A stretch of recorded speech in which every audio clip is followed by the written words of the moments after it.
क्यों है? जारी। बिस्मिल्लाहिर्रहमानिर्रहीम। मैं हूं एम अब्दुल्ला भट्टी। बलूचिस्तान की हालिया सिचुएशन पे जो कि दहशत गर्दी की एक हालिया लहर शुरू हुई है और उसके अंदर वज़ीर आज़म का अभी बयान सामने आया है और वज़ीर आज़म ने अपने बयान के अंदर ये कहा है कि हालिया जो दहशत गर्दी है उसके अंदर तकरीबन 50 लोग शहीद हुए हैं और अभी जो ताज़ा सूरत हाल है तकरीबन 30 घंटों के अंदर तकरीबन 38 से 40 लोग शहीद हुए हैं, जिनमें से पाक फ़ौज के जवान भी दर्जनों में शहीद हुए हैं और उसके साथ दहशत गर्दों का भी कला कमा किया जा रहा है। अब जो बलूचिस्तान की हालिया सिचुएशन है उसके ऊपर मोहसिन नकवी साहब का एक बयान सामने आया। उन्होंने प्रेस टॉक क्वेटा के अंदर करते हुए कहा कि बलूचिस्तान की जो हालिया सिचुएशन है उसके खिलाफ कोई बड़ा ग्रैंड ऑपरेशन करने की ज़रूरत नहीं है, वो एक SHO की मार है। अब इसी सवाल को हम अपने मेहमान की तरफ लेके जाते हुए उनसे पूछेंगे कि क्या वाकई ये वाली सिचुएशन सिर्फ एक SHO अकेला हैंडल कर सकता है।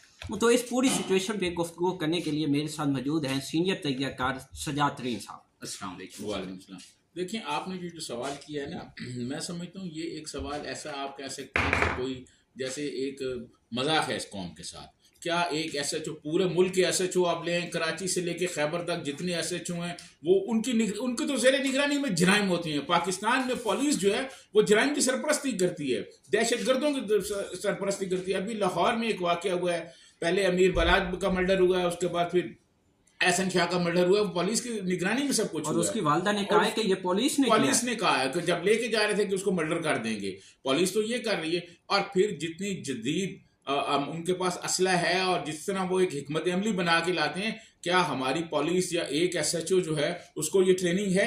उसको ये ट्रेनिंग है कि गुरीला वार कैसे करनी है? वहां तो गुरीला वार हो रही है। तो क्या पुलिस वालों को तो ये पता है भत्ता कैसे लेना है, पुलिस वालों को ये पता है कि क्रिमिनल लोगों से सरपरस्ती उनकी कैसे करनी है, उनको ये पता है कि बलूचिस्तान की जो स्मगलिंग होती है, स्मगलरों से पैसे कैसे लेने हैं, पुलिस तो ये कर रही है। मैं समझता हूँ पुलिस का बलूचिस्तान में होना ना होना उससे कोई फर्क नहीं पड़ रहा और ना पुलिस की कैपेसिटी है। तो ये मोहसिन नकवी साहब ने पता नहीं किस खाम ख्याली में ये बात कर दी है। मैं समझता हूँ ये एक मजाक की बात की है उन्होंने। अच्छा सर, मेरा आपसे एक और सवाल ये है कि बलूचिस्तान की अगर हम जोग्राफियाई सिचुएशन को देखें, फिर गवादर की अहमियत को अगर हम सामने रखते हुए देखें और फिर हमारे जो पड़ोसी मुल्क हैं, स्पेशल अगर मैं बात करूं अफगानिस्तान की और इंडिया की जो एजेंसी रहा है उसके मुलविस होने के हवाले से जो आए रोज़ बयानात सामने जो शवाहिद आ रहे हैं, इन पूरी सिचुएशन को मद्देनज़र रखते हुए आप क्या समझते हैं कि हुकूमत को, वफाकी हुकूमत को, स्टेक होल्डर को क्या मेजरमेंट्स लेने चाहिए? देखें, मैं आपको अर्ज करूं कि जब से गवादर पे हमने काम शुरू किया ना चाइना के साथ मिलकर,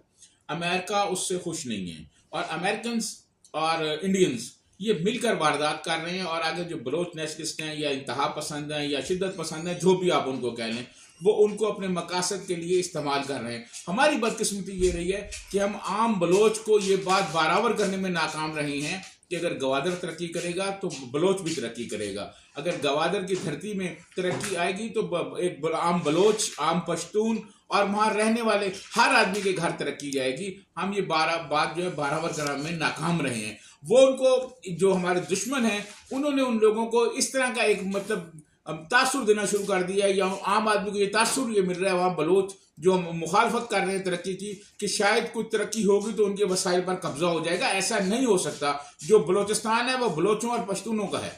अच्छा सर, आखिरी मेरा आपसे सवाल ये है कि वज़ीर आज़म साहब ये कह रहे हैं कि जो मुल्क दुश्मन अनासर है उनसे कोई बातचीत नहीं होगी।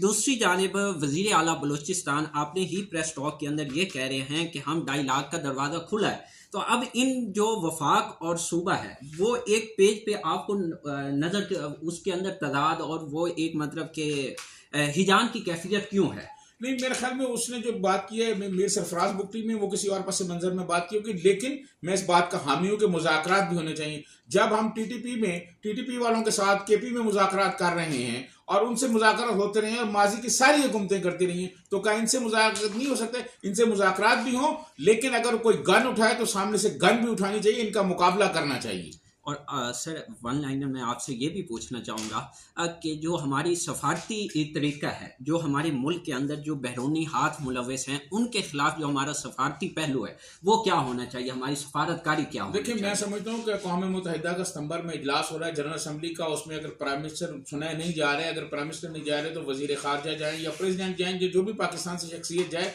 वो जाके ये बताए दुनिया को कि ये हमारे दुश्मन क्या कर रहे हैं, इनको बेनकाब करे। पहले भी आपको याद होगा रहमान मलिक साहब के जरिए एक डोजियर भेजा गया था, इंडिया के बारे में बताया गया था कि वो क्या कर रहे हैं। तो इस तरह के डोजियर दिए जाएं ताकि दुनिया में हमारे दुश्मन बेनकाब हों।